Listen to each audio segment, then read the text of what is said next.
భారత రాజ్యాంగం ప్రపంచంలోనే అతిపెద్ద లిఖిత రాజ్యాంగం. ఇది 1950 జనవరి 26న అమలులోకి వచ్చింది. భారత రాజ్యాంగం యొక్క ప్రధాన లక్షణాల గురించి ఇప్పుడు ఈ వీడియోలో తెలుసుకుందాం.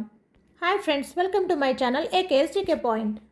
మొదటగా సుదీర్ఘమైన లిఖిత రాజ్యాంగం. భారత రాజ్యాంగం అత్యంత సుదీర్ఘమైనది.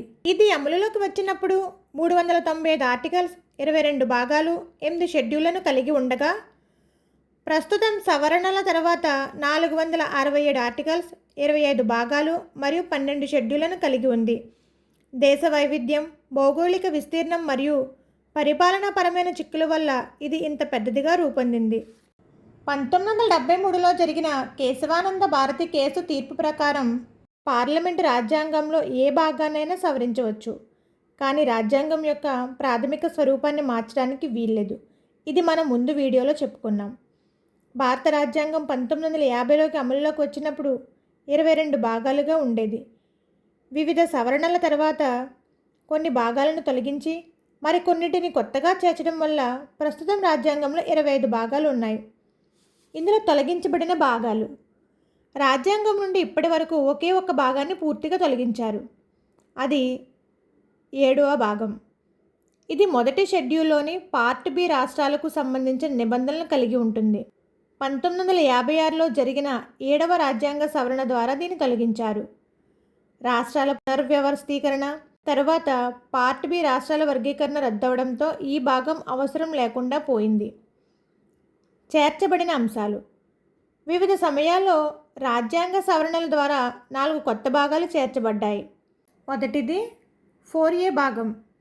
1976 42వ రాజ్యాంగ సవరణ ద్వారా ప్రాథమిక విధులను చేర్చారు. పౌరులు పాటించాల్సిన ప్రాథమిక బాధ్యతలను ఇది వివరిస్తుంది. రెండవది 9A భాగం. 1992లో 74వ రాజ్యాంగ సవరణ ద్వారా మున్సిపాలిటీలను చేర్చారు. పట్టణ స్థానిక సంస్థలు మరియు వాటి పరిపాలన గురించి వివరిస్తుంది. 9B భాగం. 2011లో 97వ రాజ్యాంగ సవరణ ద్వారా సహకార సంఘాలను చేర్చారు. సహకార సంఘాల ఏర్పాటు మరియు వాటి నిర్వహణకు సంబంధించిన నిబంధనలు ఇందులో ఉంటాయి. 14A. 1976లో 42వ రాజ్యాంగ సవరణ ద్వారా ట్రిబ్యునల్ను చేర్చారు. పరిపాలనాపరమైన మరియు ఇతర వివాదాల పరిష్కారానికి ఏర్పాటు చేసే ప్రత్యేక ట్రిబ్యునల్ల గురించి వివరిస్తుంది. దృఢ అదృఢ రాజ్యాంగం. భారత రాజ్యాంగంలోని 368వ అధికరణం రాజ్యాంగ సవరణ పద్ధతుల గురించి వివరిస్తుంది. మన రాజ్యాంగం అటు మరీ కఠినంగా కాకుండా ఇటు మరీ సులభంగా కాకుండా రెండిటి కలయికగా ఉంటుంది. ఈ సవరణలను 3 రకాలుగా విభజించవచ్చు. ఫస్ట్ వన్ సాధారణ మెజారిటీ, సెకండ్ వన్ ప్రత్యేక మెజారిటీ, థర్డ్ వన్ ద్విపక్ష మెజారిటీ. ఇప్పుడు సాధారణ మెజారిటీ గురించి తెలుసుకుందాం. పార్లమెంటులోని ఉభయ సభలు అనగా లోక్సభ మరియు రాజ్యసభ, ఈ 2 సభలు హాజరై ఓటు వేసిన వారిలో సగం కంటే ఎక్కువ మంది మద్దతు ఇస్తే ఈ సవరణ జరుగుతుంది. దీనిని ఆర్టికల్ 368 పరిధిలోకి రాని సవరణగా పరిగణిస్తారు. ఫర్ ఎగ్జాంపుల్, కొత్త రాష్ట్రాల ఏర్పాటు, రాష్ట్రాల సరిహద్దులు మార్చడం, పౌరసత్వానికి సంబంధించిన అంశాలు, ఇటువంటివి వీటి కిందకు వస్తాయి. సెకండ్ వన్ ప్రత్యేక మెజారిటీ. ఆర్టికల్ 368 ప్రకారం మెజారిటీ సవరణలు ఈ పద్ధతిలోనే జరుగుతాయి. దీని 2 నిబంధనలు ఉంటాయి. సభలోని మొత్తం సభ్యులలో సగం కంటే ఎక్కువ మంది మద్దతు ఉండాలి. హాజరై ఓటు వేసిన వారిలో 2/3 వంతు మెజారిటీ ఉండాలి. ఎగ్జాంపుల్, ప్రాథమిక హక్కులు, ఆదేశక సూత్రాల సవరణ. థర్డ్ వన్ ద్విపక్ష మెజారిటీ. రాజ్యాంగంలోని సమైక్య అంశాలను మార్చాల్సి వచ్చినప్పుడు ఈ పద్ధతిని వాడతారు. పార్లమెంట్లో ప్రత్యేక మెజారిటీతో పాటు దేశంలోని మొత్తం రాష్ట్రాలలో కనీసం సగం రాష్ట్రాల అసెంబ్లీలు సాధారణ మెజారిటీతో ఆమోదించాలి. ఎగ్జాంపుల్, రాష్ట్రపతి ఎన్నిక విధానం, సుప్రీంకోర్టు హైకోర్టుల అధికారాలు, కేంద్ర రాష్ట్రాల మధ్య అధికారాల పంపిణీ, GST వంటి అంశాలు. పార్లమెంటరీ ప్రభుత్వ విధానం. భారతదేశం బ్రిటన్ తరహా పార్లమెంటరీ వ్యవస్థను అనుసరిస్తుంది. ఇందులో రాష్ట్రపతి నామమాత్ర అధిపతిగా ఉంటే ప్రధానమంత్రి మరియు మంత్రిమండలి వాస్తవ అధికారాలను కలిగి ఉంటారు. మంత్రిమండలి శాసనసభకు బాధ్యత వహిస్తుంది.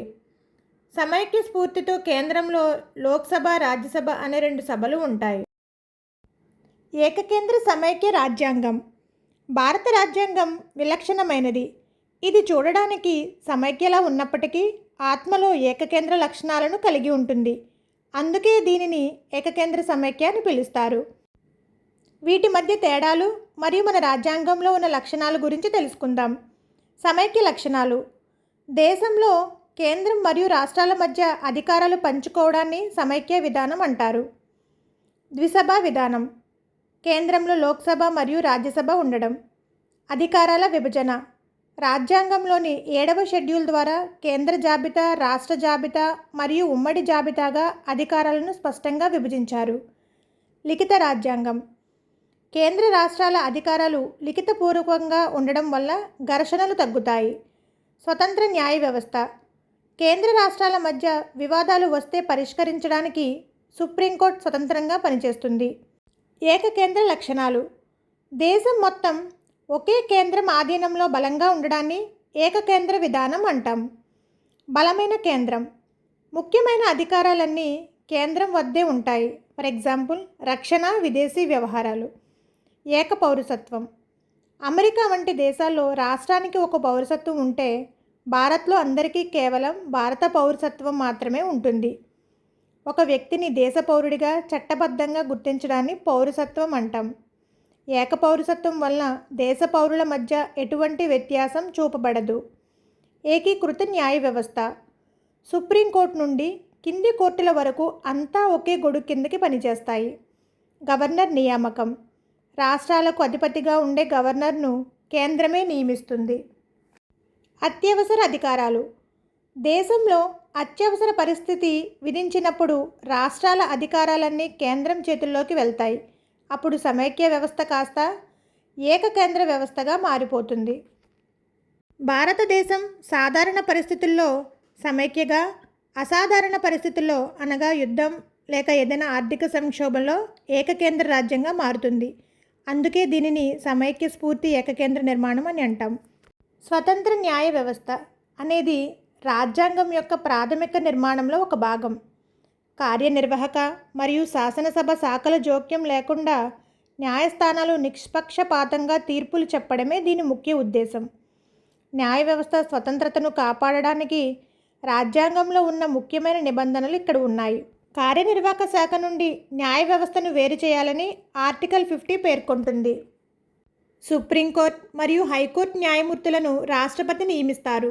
ప్రధానంగా కొలీజియం వ్యవస్థ ద్వారా సీనియర్ న్యాయమూర్తుల సలహా మేరకు ఈ నియామకాలు జరుగుతాయి. న్యాయమూర్తులు సుప్రీంకోర్టులో 65 ఏళ్ల వరకు, హైకోర్టులో 62 ఏళ్ల వరకు పదవిలో ఉంటారు. వారిని తొలగించడం చాలా కష్టమైన ప్రక్రియ. కేవలం పార్లమెంటులో అభిశంసన ద్వారా మాత్రమే తొలగించగలరు. న్యాయమూర్తుల జీతాలు మరియు ఇతర ఖర్చులు దేశ సంచిత నిధి నుండి చెల్లిస్తారు. ఆర్థిక అత్యవసర పరిస్థితి మినహా సాధారణ సమయాల్లో వీరి జీతాలను తగ్గించడానికి వీల్లేదు. ప్రభుత్వం చేసే చట్టాలు లేదా ఉత్తర్వులు రాజ్యాంగానికి విరుద్ధంగా ఉంటే వాటిని చెల్లవని కొట్టివేసే అధికారం కోర్టులకు ఉంది. న్యాయమూర్తుల ప్రవర్తన లేదా వారు ఇచ్చిన తీర్పుల గురించి పార్లమెంటులో లేదా అసెంబ్లీలలో చర్చించకూడదు. సార్వజనీయ ఓటు హక్కు. భారత ప్రజాస్వామ్యానికి సార్వజనీయ వయోజన ఓటు హక్కు అత్యంత ముఖ్యమైన పునాది. దీనికి సంబంధించిన ప్రధాన అంశాలు: భారత రాజ్యాంగంలోని 326వ ఆర్టికల్ ప్రకారం లోక్సభ మరియు రాష్ట్ర శాసనసభల ఎన్నికలు వయోజన ఓటు హక్కు ప్రాతిపదికన జరుగుతాయి. ప్రారంభంలో ఓటు హక్కు పొందడానికి కనీస వయసు 21 ఏళ్ళు ఉండేది. 61వ రాజ్యాంగ సవరణ చట్టం ద్వారా 1988లో దీనిని 18 ఏళ్లకు తగ్గించారు.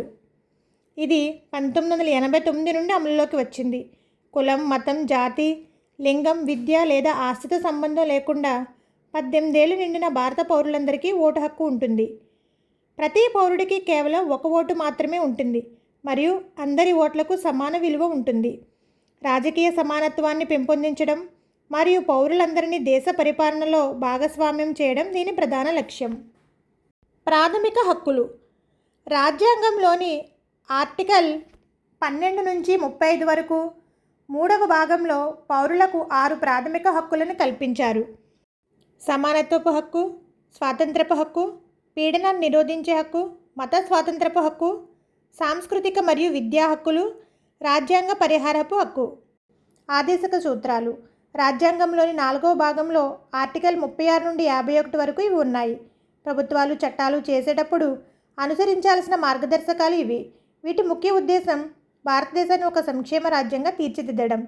వీటికి న్యాయస్థానాల రక్షణ ఉండదు, కానీ పరిపాలనలో ఇవి చాలా ముఖ్యం. ఫర్ ఎగ్జాంపుల్, మద్యపాన నిషేధం, గోవధ నిషేధం, స్త్రీ పురుషులకు సమాన వేతనాలు మొదలైనవి.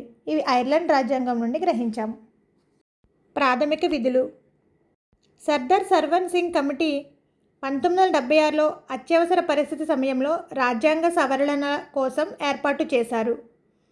మన రాజ్యాంగంలో ప్రాథమిక విధులను చేర్చాలని ఈ కమిటీ ప్రధానంగా సిఫార్సు చేసింది. 1976లో 42వ రాజ్యాంగ సవరణ ద్వారా కమిటీ సిఫార్సుల మేరకు రాజ్యాంగానికి 4A భాగం మరియు ఆర్టికల్ 51Aని జత చేశారు.